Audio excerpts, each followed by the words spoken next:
আজ খুব সুন্দর একটা জায়গায় সারাটা দিন কাটালাম।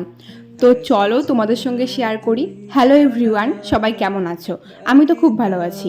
তো আজ সকাল সকাল ঘুম থেকে উঠেই আমরা রেডি হয়ে গেছিলাম। আমরা ফ্রেন্ডরা মিলে প্ল্যান করেছিলাম একটা জায়গায় যাওয়ার জন্য অনেক দিন ধরেই। তো ফাইনালি আজ যাচ্ছি, মানে পড়ার প্রেশারে আমি বেরোতেই পারছিলাম না, বাট আজ ফাইনালি বেরোলাম।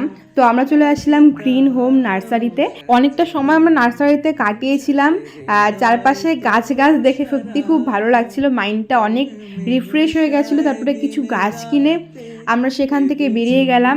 আর তার মধ্যে রাস্তায় এত বৃষ্টি, তো তার মধ্যে আমরা চলে গেলাম রেস্টুরেন্টে একটু খাওয়া দাওয়া করার জন্য।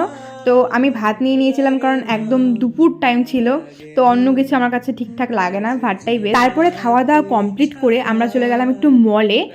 তো তারপরে আমরা সেখান থেকে বেরিয়ে গেলাম বাড়ির উদ্দেশ্যে। তো চলো আজকের ব্লগটা এখানেই শেষ করছি, বাই।